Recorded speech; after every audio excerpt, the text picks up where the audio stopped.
मेरे प्यारे भाई और बहनों, आप सबको मेरा हार्दिक प्रणाम। कल हम चर्चा कर रहे थे कि तपस्या क्या है। तब मैंने आपसे कहा था सबसे उत्तम तपस्या है गुरु की सेवा करना। उससे भी बढ़कर तपस्या है गुरु की आज्ञा का पालन करना। यदि आपका कोई गुरु है तो आप उसकी आज्ञा का पालन अवश्य करें। ऐसा करने से आपकी तपोशक्ति बढ़ती रहेगी। मेरे प्यारे भाई और बहनों, कुछ दिन पहले एक व्यक्ति मुझे मिला और कहा, जानते हो, मैं ऐसा इंसान हूँ जो यदि 1000 लोग एक तरफ हों और दूसरी तरफ मैं अकेला रहूं और मेरा विवेक कहे तो यह काम करो, तो मैं अवश्य ही वह काम करूँगा। फिर चाहे 1000 लोग मुझे वो काम करने से मना करते रहें, मैं तो अपने विवेक की कही बात मानूंगा। मेरी यह विशेष आदत है। उस समय मैंने स्वयं से कहा, यदि ऐसा मेरे साथ हो तो उस समय मुझे क्या करना चाहिए। तब मैंने कहा, मैं उस व्यक्ति की तरह अपने विवेक की बात नहीं मानूंगा। मैं अपने विवेक की आवाज़ के आगे उसके आगे रखूंगा जो मुझसे अधिक जानकार है। मेरे प्यारे भाई और बहनों, मैं अपने अनुभव से आपको बता रहा हूँ कि जिसे हम विवेक समझते हैं वह मन का एक रूप है। मन से दूर रहो। जो इंसान मनमुख है वह चाहे कितने भी शुभ काम करे, कितने भी दान करे, वह अध्यात्म के पथ पर कदम नहीं बढ़ा सकता। हाउ मैं दीर्घ रोग है। गुरु जी कहते हैं, हाउ मैं अर्थात अभिमान से बड़ा और कोई रोग है नहीं। इस हाव मैं से दूर रहो, यही है सच्ची तपस्या।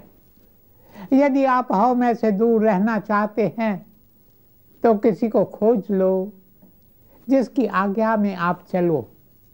जब आप ऐसा करेंगे, जब आप दूसरे की आज्ञा का पालन करेंगे जिसमें दिव्य ज्योति जगमगा रही है, तब आपका अपने आप ईश्वर की इच्छा से तालमेल होने लगेगा। You will automatically come in tune with the will of God. फिर तो हर हाल में, दुख और सुख में, सर्दी और गर्मी में, साख और निंदा में, हर स्थान पर आप ईश्वर की इच्छा स्वीकार करेंगे।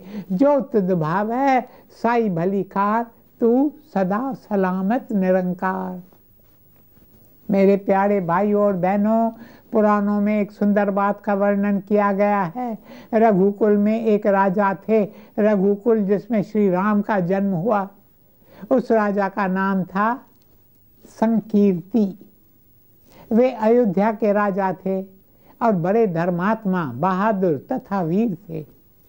अपनी प्रजा के महान सेवक थे। उनके 2 पुत्र थे। एक का नाम था गुरु और दूसरे का नाम था रंतिदेव। इस रंतिदेव का नाम आप याद कर लें। One of the greatest kings known to history.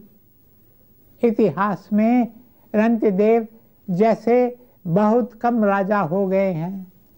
अपने पिता के बाद रंतिदेव अयोध्या के राजा बने। वे बड़े दयालु थे। उनके दरबार में कोई भी ज़रूरतमंद आता, वह जो मांगता था राजा उसे वो देकर ही विदा करते थे। उन्होंने इस तरह अपना सारा खजाना खर्च कर डाला। उसके बाद अचानक उनके राज्य में अकाल पड़ गया। वहाँ न अनाज था, न पीने का पानी।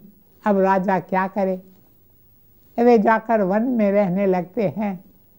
प्रजा भी जाकर वन में रहने लगती है ताकि कुछ फल फूल खाकर वे गुजारा कर सके। पर वहाँ भी फल फूल का कोई पता नहीं था। वन भी सूख चुके थे। चारों ओर रेत ही रेत थी। पर राजा अपने जप और तप पर दृढ़ रहा। उसकी आस्था नहीं टूटी। वह तो बार बार पुकारता है, हे ईश्वर जो तेरी इच्छा, हे ईश्वर जो तेरी इच्छा, जो तुझ भावै साई भली कार, तू सदा सलामत निरंकार। हे ईश्वर, ये सब तुमने ही किया है, अवश्य ही इसमें मेरा कोई भला होगा। इस तरह 48 दिन बीत जाते हैं। ज़रा कल्पना कीजिए, इतने सारे दिन उन्होंने कैसे गुजारे होंगे। पर उन दिनों मनुष्य के प्राण हड्डियों में हुआ करते थे। मेरे प्रियजनों, मांस चाहे शरीर में कम हो जाए, किंतु अगर हड्डियां सही सलामत हैं तो मनुष्य जीवित रह पाता था। इन दिनों हमारे प्राण अन्न में हैं। यदि हमें 2-4 दिन खाने को अनाज का दाना न मिले तो मनुष्य ढेर हो जाए। हाँ, तो 48 दिन बीत जाते हैं। फिर अगले दिन एक व्यक्ति आता है। वह अपने साथ आटा, चावल, सब्जियां, नमक, मसाले, लकड़ियां आदि सारी खाद्य सामग्री लेकर आता है। वे सारी चीजें राजा को देता है। राजा तब कहता है, हे भगवान, ये सब भी तो तुमने हमें भेजा है, तेरा शुक्र है। शुक्राना शाह है तेरा, शुक्र है शुक्र तेरा। शुक्राना शाह है तेरा, शुक्र तेरा, शुक्र तेरा।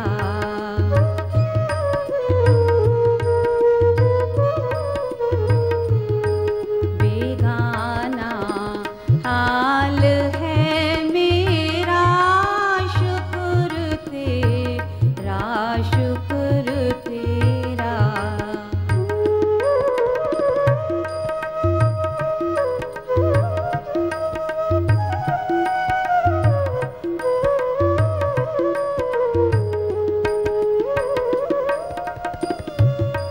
नयारों में रही यारी, बह रही रोज बाजारी।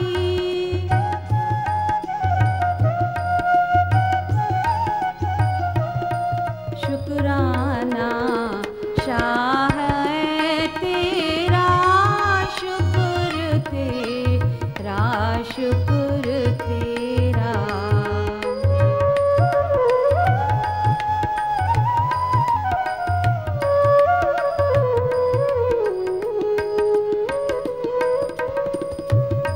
दुनिया की दोस्ती फानी, मांगो एक रहम रूहानी।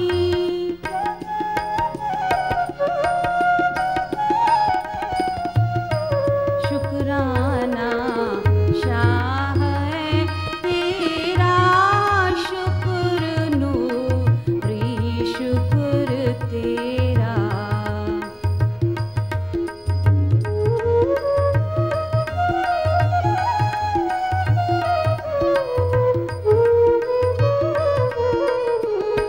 शुक्राना शाह है तेरा, शुक्र तेरा, शुक्र तेरा। शुक्राना शाह है तेरा, शुक्र तेरा, शुक्र तेरा। मेरे प्यारे भाई और बहनों, खाना पकाने की तैयारी की जाती है। खाना पककर तैयार हो जाता है। भोजन की सुगंध चारों तरफ फैल जाती है। सब लोग बहुत खुश होते हैं। उस समय राजा कहते हैं, हे भगवान, कृपया कोई अतिथि भेजो जो पहले भोजन ग्रहण करे, उसके बाद हम भोजन करेंगे।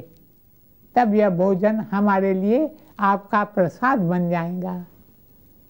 मेरे प्यारे भाई और बहनों, भोजन जब बनकर तैयार हो जाए तो सबसे पहले किसी अतिथि को खिलाओ। आपको इस बात पर शायद विश्वास न हो, पर एक समय था जब गुरुदेव साधु वासवानी जी दोपहर का भोजन ग्रहण करने से पहले एक थाली परोसने के लिए कहते थे। फिर वे अपने हाथों से वह थाली ले जाकर किसी को खिलाकर बाद में स्वयं आकर भोजन ग्रहण करते थे। हमें भी इस नियम को अपने जीवन में अपनाना चाहिए। राजा रंतिदेव भगवान से किसी अतिथि को भेजने के लिए प्रार्थना करते हैं। तब उनके पास एक व्यक्ति आता है। वह बेचारा भूखा था। कहता है, अकाल के कारण मैंने कई दिनों से कुछ खाया ही नहीं है। उसे देखकर राजा खुश होते हैं। फिर वे उसे भोजन परोसते हैं। वह आदमी भोजन करता है। राजा और उसके परिवार के सदस्य खुश होते हैं और राजा कहता है, अब हम सब भी भोजन कर लें। जैसे ही राजा और उसके परिवार वाले भोजन करने बैठते हैं कि तभी एक दूसरा आदमी उनके पास आता है। वह कहता है, मैं भूखा हूँ, कई दिनों से मैंने कुछ खाया ही नहीं।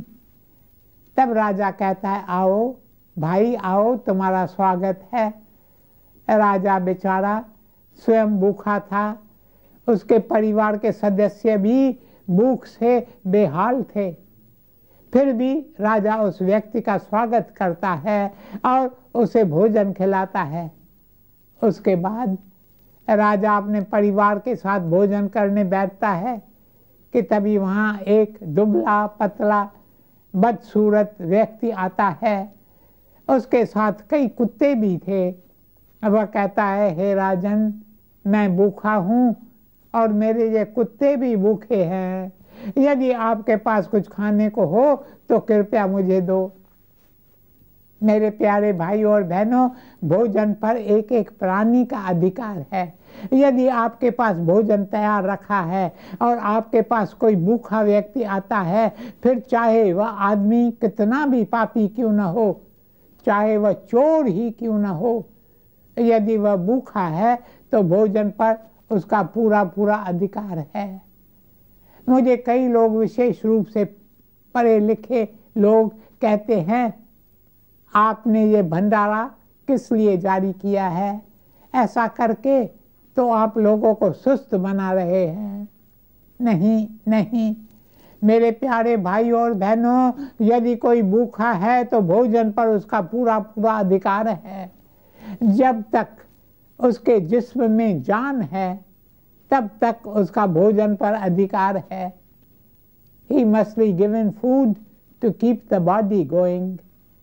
यह एक नियम है। राजा रंतिदेव जब उस व्यक्ति को और उसके भूखे कुत्तों को देखते हैं तो अपना सारा खाना उनके आगे पसार देते हैं।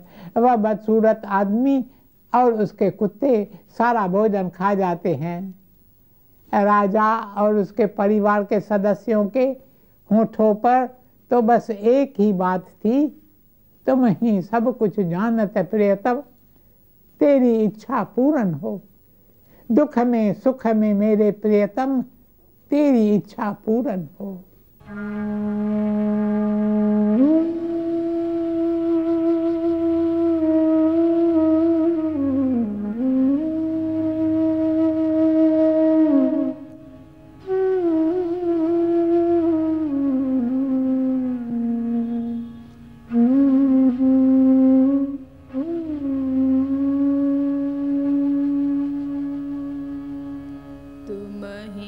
सब कुछ जानत प्रीतम, तेरी इच्छा पूरन हो।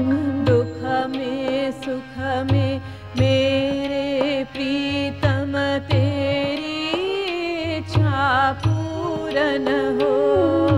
तुम ही सब कुछ जानत प्रीतम, तेरी इच्छा पूरन हो।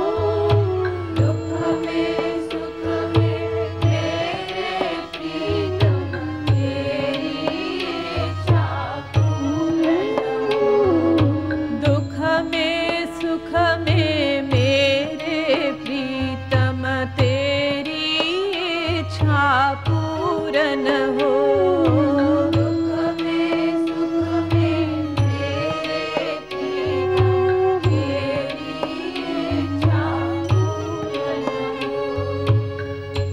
मेरे प्यारे भाइयों और बहनों, राजा कहता है, हे ईश्वर, भोजन तुमने भेजा था और इन लोगों को भी तुमने भेजा है, हमारा तो कुछ भी नहीं था, लेकिन चलो कम से कम हमें भोजन की कुछ सुगंध तो मिली। अब राजा के पास पीने के लिए केवल एक पानी का गिलास शेष रह जाता है। But 1 glass of water remains। राजा कहता है, ये पानी अमृत रूपी प्रसाद है, चलो सब लोग इसका एक एक घूंट पी लेते हैं। अभी राजा सबको एक एक घूंट पानी देने ही वाला था कि तभी एक चांडाल वहां आता है। वह आकर जोर जोर से पुकारता है, मैं प्यासा हूँ, मैं प्यासा हूँ, मैं प्यास से मरा जा रहा हूँ, है कोई जो मुझे पीने के लिए थोड़ा सा पानी दे। उसकी पुकार सुनकर राजा कहता है, आओ आओ, तुम्हारा स्वागत है। फिर राजा उसे पानी से भरा गिलास देते हैं और कहते हैं, फिर यह पानी तुम पी लो। राजा फिर भी मन में कहता है, जो तुझ भावै साई भली कार, तू सदा सलामत निरंकार। बस उसी समय वह चांडाल वहां से गायब हो जाता है और उसके स्थान पर प्रभु स्वयं आकर राजा को दर्शन देते हैं। ऐसा बताया गया है कि प्रभु ही चांडाल का रूप धारण कर आए थे। आपको शायद इस बात पर विश्वास न हो, पर आज भी ऐसी बातें होती हैं। मेरे पास इतना समय नहीं है जो मैं आपको इसका कोई उदाहरण दे सकूं। हाँ, तो प्रभु राजा को दर्शन देते हैं। वे राजा से कहते हैं, तुम परीक्षा में सफल हुए, अब तुम जो मांगना चाहो मांग लो, मैं तुम्हें दूंगा। तब राजा कहते हैं, मैं आपसे क्या मांगूं?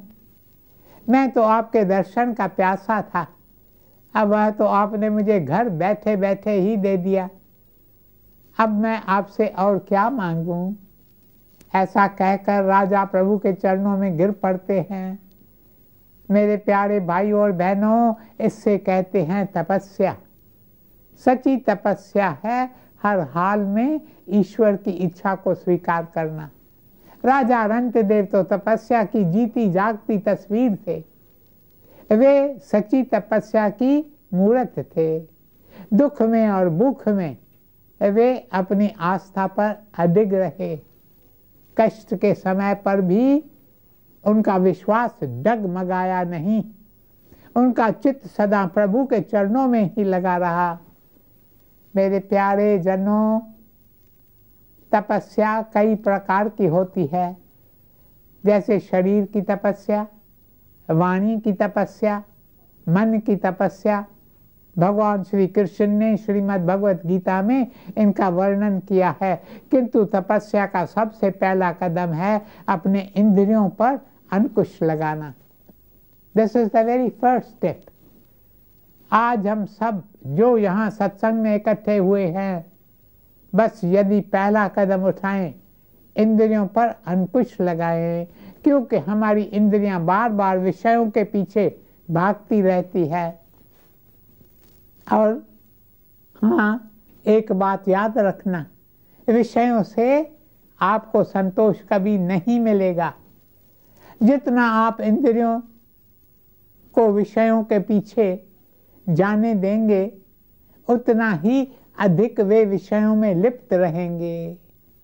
इसलिए इंद्रियों पर अंकुश लगाएं, एक एक इंद्री पर काबू रखें। आंखों पर काबू, कानों पर काबू, मुख पर काबू, यही तपस्या का पहला मुख्य अंग है।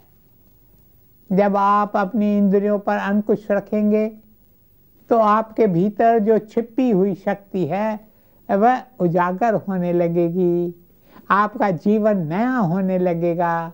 यह अंकुश लगाना क्या है, आइए देखते हैं।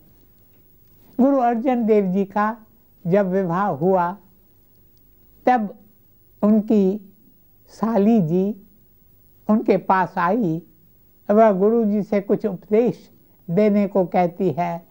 उस समय गुरु जी 2 पंक्तियां कहते हैं। इंद्रियों पर अंकुश लगाना क्या है, इस प्रश्न का उत्तर इन 2 पंक्तियों में समाया हुआ है।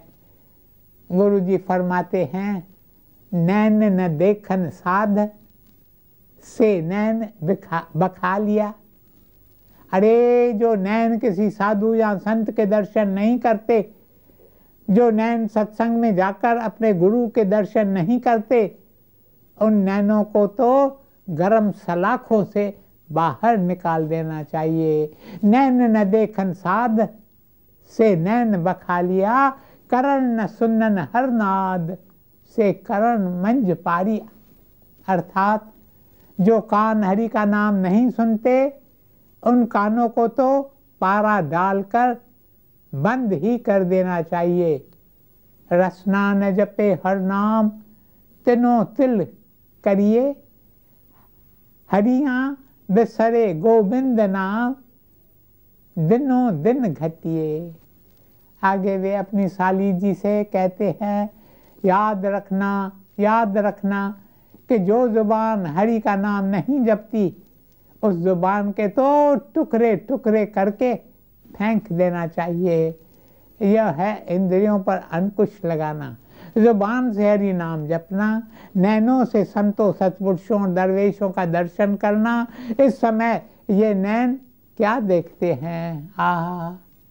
फिल्मों में हम क्या क्या देखते हैं, टीवी पर हम क्या क्या देखते हैं। गुरु जी कहते हैं, ऐसे नैनों को तो सलाखों से निकाल देना चाहिए। कानों को केवल हरि नाम का श्रवण करना चाहिए। जब आप ऐसा करेंगे तब आपको मिलेगा सच्चा विश्राम, और आपका जीवन भी सफल हो जाएगा, सफल हो जाएगा, सफल हो जाएगा। ओम शांति शांति शांति।